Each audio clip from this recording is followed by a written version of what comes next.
Friends, मैं अभिषेक राजन target study channel पर फिर से एक बार आपका स्वागत करता हूं। तो आज हम लोग प्रॉफिट एंड लॉस के बचे हुए क्वेश्चन को देखते हैं क्या क्या है। चलिए आप क्वेश्चन देखिएगा, आपके स्क्रीन पे यहाँ पे दिखेगा, जिससे हम लोग का टाइम का बचत होगा। चलिए हम क्वेश्चन देखते हैं क्या है आज का। एक घड़ी की MRP 4750 रुपया है तथा उसकी बिक्री पर 12% की छूट दी जाती है। यदि दुकानदार ने उस घड़ी को 3850 रुपये में खरीदा है तो उसका लाभ कितना होगा। चलिए इसमें देख लेते हैं। सबसे पहले हम लोग का क्या क्या दिया है। इसमें हम लोग का मार्क्स प्राइस दिया है, कितना दिया है, मार्क्स प्राइस 4750 रुपये दिया है। उससे बस देखिए क्या दिया है, CP दिया है हम लोग का, क्रय मूल्य दिया है। क्रय मूल्य है हम लोग का 3850 रुपया। उसके बाद से डिस्काउंट दिया है, कितना दिया डिस्काउंट, 12%। तब हम लोग देखते हैं क्वेश्चन में क्या कहता है कि यदि घड़ी की MRP 4750 रुपया है तथा उसकी बिक्री पर 12% छूट दी जाती है। जो इसका बिक्री है उस पर 12% का छूट दी जाती है। तो बिक्री हमारे यहीं पे होगा ना, 4750 मार्क्स प्राइस है, इसी पर ना बिक्री होगा, तो इसी पर छूट देंगे हम लोग। तो जब 4750 रुपया है हमारा, इस पर हम लोग 12% का छूट देंगे। तो जब छूट देते हैं हम लोग तो उसमें 100 में से माइनस किया जाता है। तो जब हम 100 में से माइनस करेंगे 12% तो हमारा कितना बचेगा, 88 बचेगा। तो 88/100, इसको निकालते हैं कितना होगा। 0 से 0 कट गया, 5 से काटिए इसको, 5 दूना का 10, 5 9 45, 50 25। फिर 2 से इसको काटेंगे तो 2 चौके 8 और 2 चौके 8। जब हम लोग 95 में 44 से गुना करेंगे तो कितना आएगा, 45 में 44 से गुना करेंगे तो 4180 आएगा हम लोग का। ठीक, अब हमको क्या पूछ रहा है, लाभ पूछ रहा है। इसमें तो लाभ पूछ रहा है तो हम लोग का यहाँ पे CP मालूम है, मतलब क्रय मूल्य मालूम है। ये जो हम लोग का निकला क्या है, सेलिंग प्राइस, मतलब विक्रय मूल्य है ये हमारा। तो जब हम विक्रय मूल्य में से क्रय मूल्य को माइनस कर लेंगे तो हमारा निकल नहीं जाएगा लाभ। तो लाभ निकालने के लिए क्या होता है, लाभ बराबर SP माइनस CP। इसमें से हम घटा लेंगे 4180 में से 3850 घटा लेंगे। घटाइए, देखिए कितना आता है। 0 में से 0 जाएगा 0, 8 में से 5 गया 3, 1 में से 8 नहीं जाएगा तो हाथ ही लेंगे इसमें से, तो 11 में से 8 जाएगा 3, और यहाँ पे बचा 3 3 3 0 हो गया। तो यही हमारा इतना रुपया जो है ये हमारा लाभ। अगला क्वेश्चन देखते हैं।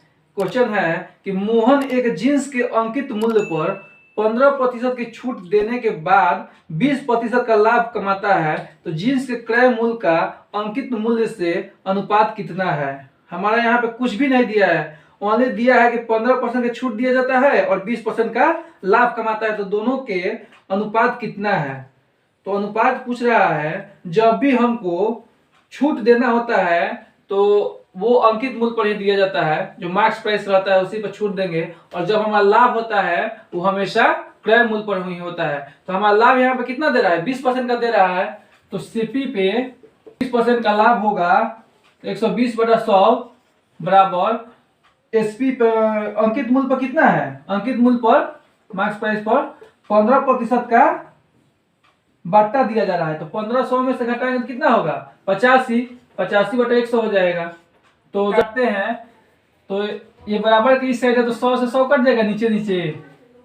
और जब इसको काटेंगे तो 5 से काटिए इसको, 17 बार में ये कट जाएगा, और 5 से इसको काटेंगे तो कितना होगा, 5 दूनी 10, 5 चौका 20। तो जब CP इधर हमें हमारा, अब बाटा में इधर गुना में है तो नीचे आए तो भाग में हो जाएगा, तो मार्क्स प्राइस नीचे आ जाएगा। 17 ऊपर जाएगा, ये इधर गुना में है तो इधर भाग में आ जाएगा, 24 इधर आ जाएगा। तो हमारा पूछ रहा है दोनों का अनुपात, मतलब CP/MP कितना हो जाएगा, 17/24। यही हमारा आंसर हो जाएगा।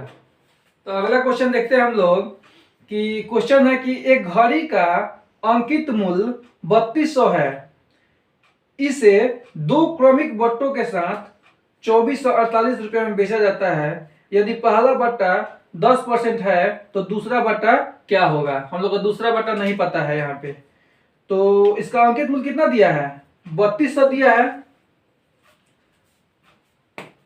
3200 हमारा दिया है अंकित मूल्य इसका, और एक पे दिया है बट्टा कितना का? दो क्रमिक बट्टा दिया है, एक पर 10% का बट्टा दिया है, तो जो बट्टा दिया जाएगा तो 100 में से 10 घटाएंगे तो 90/100, और दूसरा बट्टा हमको नहीं पता है, तो जब दूसरा बट्टा नहीं पता है तो उसको हम लोग 100 में से घटा लेंगे, 100 - x बट्टा 100। इसको कितना में बेचा जा रहा है? 2448 रुपये में बेचा जा रहा है। तो हमारा दूसरा बट्टा निकालना है। पहला बट्टा हमको मालूम है कि 10% दिया है, दूसरा नहीं पता है, तो x का वैल्यू 100 में से घटा लेंगे तो वही हो जाएगा। इसको हम लोग काटते हैं। चलिए, 00 से 00 कट जाएगा, ये 0 से 0 कट जाएगा। ठीक, अब इसको काटते हैं। 9 दूनी 18, 9 7 63, 9 दूनी 18। ठीक, अब 32 से काटेंगे 272 को। पहले इसको काट लेते हैं नीचे से, 2 5 10, 2 से 16 बार में, और 16 से काट देंगे उसको, 16 कम 16, कितना बचा? 4 20 और 7 27 11, 7 बार में कट जाएगा ये। ठीक, अब 100 - x हो गया इधर, और बराबर में 17 गुने नीचे भाग में इधर जाएगा तो गुना में हो जाएगा, 17 गुने 5, तो 100 - x बराबर 85। जब x को हम लोग इधर ले जाएंगे और 85 को इधर लाएंगे तो घट जाएगा 100 में से, 100 - 85 बराबर x, तो घटाएंगे तो कितना हो जाएगा? 15, तो x बराबर 15% का दूसरा बट्टा हमारा निकल गया। 15% है कि 20% तथा 5% के दो क्रमवार बट्टे के किस एकमात्र बट्टे के समतुल्य है? जब हमारा दो बट्टा दिया रहेगा और उसका समतुल्य बट्टा पूछेगा तो उसके लिए आपको एक फॉर्मूला हम बताए थे, a + b - ab/100। तो यहाँ पे हमारा देख लीजिए कि 20% और 5% का दो गो छूट दिया गया है, तो मान लीजिए a हमारा हो गया 20% और ये b 5%, तो 20 + 5 माइनस ab है, तो a का मान कितना है? 20, और b का मान 5 गुने 5 बटा 100। तो चलिए इसको हम देखते हैं, 20 और 5 जोड़ेंगे तो 25 हो जाएगा, और माइनस इसको हम काट सकते हैं, 20 5 100 के एक बार में काट देंगे तो हो जाएगा, तो 20 5 25, 25 में से 1 घटा लेंगे कितना हो जाएगा? 24, तो यही 24% हो जाएगा। लेकिन कभी कभी 3 गो बट्टा लगता है, या 4 गो या 5 गो 6 गो दे देगा, तो वो इस सूत्र पर नहीं निकलेगा, तो उसको हम लोग अगला क्वेश्चन देखते हैं कि कैसे बनता है। क्वेश्चन देखते हैं कि 30%, 20% तथा 10% के क्रमिक बट्टों के समतुल्य एकमात्र बट्टा क्या होगा? ठीक, तो चलिए देख लेते हैं हम। मान लीजिए कि हमारा मूल्य कितना है? 100 रुपया है। ठीक, अब इसी पर हम लोग का छूट दिया गया है, तो कितना कितना दिया है? 30%, 20% और 10%, मतलब 30%, 20% और 10% का छूट दिया गया है। तो जब 100 है हमारा मूल्य, इस पर हम 30% का छूट देंगे, तो 100 में से 30 घटाएंगे तो 70 होगा, 70/100 गुना, फिर 20% का छूट दिया गया तो 80/100, फिर 10% का छूट दिया गया 90/100। अब इसको हम लोग काट लेंगे, 100 से 100 कट गया, 00 से 00, 0 से 0। ठीक, अब देखिए 2 से काटेंगे, 2 5 10, 2 चौके 8 और 2 पचे 10।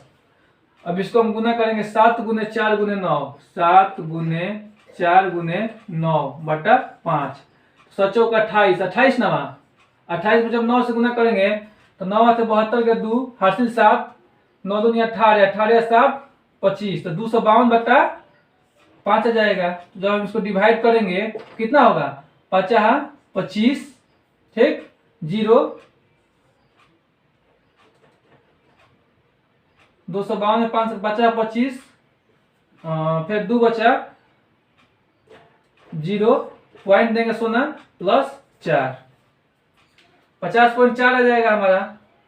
उसके बाद से हमारा क्या पूछ रहा है इसमें छूट देने के बाद एक समतुल्य छूट क्या होगा। तो समतुल्य छूट पूरा हमारा कितना है 100 है, तो 100 में से छूट जब हम निकालना है तो 100 में से 50.4 को घटाएंगे तो कितना होगा 100 में से जब 50.4 को घटाएंगे कितना बचेगा 49.6, यही हमारा आंसर हो जाएगा। नेक्स्ट क्वेश्चन देखते हैं कि एक व्यापारी अपने सामान पर क्रय मूल्य से 20% अधिक मूल्य अंकित करता है तथा उस पर कुछ बट्टा देकर 8% का लाभ पर सामान बेचता है, तो बट्टे की दर क्या है। ठीक, तो चलिए देखते हैं इसको। सीपी मान लीजिए कि हमारा नहीं मालूम है और एमपी नहीं मालूम है और एसपी मालूम है, हमारा 8% का उस पर लाभ हो रहा है, तो सीपी हम 100 मान लेंगे। ठीक, उसके बाद से क्या कह रहा है क्वेश्चन, क्रय मूल्य पर 20% अधिक अंकित मूल्य करता है। तो जब हमारा सीपी हो गया 100 और अंकित मूल्य मतलब कितना होगा 20% अधिक अंकित करता है, तो ये हमारा 100 है तो ये कितना होगा 120 होगा, और वो 8% का लाभ कमा रहा है। तो जब भी हमारा लाभ होता है तो हमेशा लाभ यहाँ नहीं होगा, तो क्रय मूल्य पर ही होगा। तो क्रय मूल्य हम 100 माने हैं, तो हमारा सेलिंग प्राइस कितना होगा, लाभ उस पर 8 हो रहा है तो 108 हो जाएगा। और हमारा छूट पूछ रहा है, तो हमारा मार्क्स प्राइस इतना है और सेलिंग प्राइस इतना है, तो दोनों का अंतर कितना है। छूट बराबर क्या होता है, छूट बराबर होता है अंतर बटा बड़ा गुने 100। ये पहले के वीडियो में बता चुके हैं आपको फॉर्मूला। तो दोनों का अंतर कितना है 120 में से 8 जाएगा 108 जाएगा तो 12 बचेगा, तो 12 बटा 12 कितना है 120 गुने 100। काटिए इसको, 10 बार में कट गया और 0 से 0 कट गया, कितना हो गया 10% हो गया हमारा, यही हमारा आंसर हो जाएगा। क्वेश्चन है कि एक घड़ी विक्रेता अंकित मूल्य पर 5% का बट्टा देता है। यदि वह 7% का बट्टा दे तो पहले से उसे 30 रुपये कम लाभ होगा, तो घड़ी का अंकित मूल्य कितना होगा। चलिए देखते हैं इसको। 5% का जब बट्टा देगा तो हमारा कितना होगा 95%, और 7% का बट्टा दे रहा है तो 93% हो जाएगा। दोनों का अंतर कितना हुआ 2%, तो 2% का जब अंतर हम लोग का कितना दे रहा है 2% कम बराबर 30 रुपया है। ठीक, तो टोटल हम अपने आप में 100% होता है, तो 100% का निकाल लेंगे तो पता नहीं चल जाएगा कितना होगा। तो 100% बराबर वाट, तो वाट बराबर क्या होता है C बटा A गुने B। तो हमारा मान लीजिए कि ये पलट जाएगा 100 बटा 2 गुने 30, काटेंगे तो 15 बार में कट जाएगा, तो 15 में 100 से गुना करेंगे तो ये 1500 रुपया हो जाएगा। इसको हम लोग सेकेंड मेथड से देखते हैं, तो दोनों का अंतर कितना हो गया, दोनों का अंतर 2 हो गया। तो हमारा नहीं मालूम है x का मान, तो x का मान नहीं जब नहीं मालूम है और 2% का कमी हो रहा है तो 2 बटा 100 होगा, बराबर कितना हो जाएगा 30 रुपया है कमी। इसको काटिए 15 बार में कट जाएगा ये, तो x बराबर कितना हो जाएगा 15 गुने 100 बराबर 1500। अगला क्वेश्चन हम लोग देखते हैं कि एक वस्तु को 2% तथा 16% के लाभ में बेचने पर विक्रय मूल्य में 3 रुपये का अंतर है, तो दोनों विक्रय मूल्यों का अनुपात कितना होगा। दोनों का अनुपात पूछ रहा है हम लोग का। तो हम लोग यहाँ क्रय मूल्य नहीं दिया गया है, तो हम लोग मान लेते हैं माना कि वस्तु का क्रय मूल्य 100 रुपया है। ठीक, 100 रुपया जब है क्रय मूल्य, तो प्रश्न से क्या कह रहा है, दोनों का अंतर कितना दिया है। दोनों का अंतर एक 16% का लाभ पर दिया है और एक 2% के लाभ पर, तो दोनों का अंतर कितना है, 3 है। तो जब 16 का लाभ होगा तो 116 हो जाएगा, 116x बटा 100। और दूसरा कितना है, दूसरा में 2% का लाभ है, तो 102 हो जाएगा, 2x बटा 100। दोनों का अंतर 3 दिया गया है। चलिए इसको निकालते हैं। जब एलसीएम लेंगे तो 100 हो जाएगा, तो 116x माइनस 102x बराबर 3। जब घटाएंगे इसको तो कितना होगा, 14x बटा 100 बराबर 3। 14x बराबर 300, तो x बराबर कितना हो जाएगा, 300 बटा 14। काटेंगे इसको, 2 सते 14, यही 150 बार में कट जाएगा। ठीक, अब हमारे क्या कर रहे हैं प्रश्न में कि दोनों का अनुपात पूछ रहा है। विक्रय मूल्य में दोनों का कितना लाभ है, एक का 102% का लाभ है और एक का 16% का लाभ है। तो विक्रय मूल्य हमको निकालना पड़ेगा, कितना हो जाएगा, 150 से निकला है हमारा 150 बटा 7, एक पे 2% का लाभ हो रहा है, 102 बटा 100 अनुपात 150 बटा 7। और दूसरा कितना है हमारा, दूसरा जो है उसमें 16% का वृद्धि हो रहा है, कितना हो जाएगा, 116 हो जाएगा। चलिए इसको हम लोग काटते हैं। मान लीजिए अनुपात में है तो कट जाएगा, 100 से 100, 7 से 7 कट जाएगा, 150 से 150 कट गया। जब इसको हम लोग काटेंगे तो 2 बार में कटेगा, 2 पचे 10, 2 एकम 2, 2 पचे 10, 2 अठे 16। तो दोनों विक्रय मूल्य का अनुपात कितना होगा हमारा, विक्रय मूल्य का अनुपात हो जाएगा 51 अनुपात 58। आगे हम लोग नेक्स्ट वीडियो में देखेंगे। ऐसा ही आप लोग लाइक, सब्सक्राइब और शेयर कीजिए। धन्यवाद।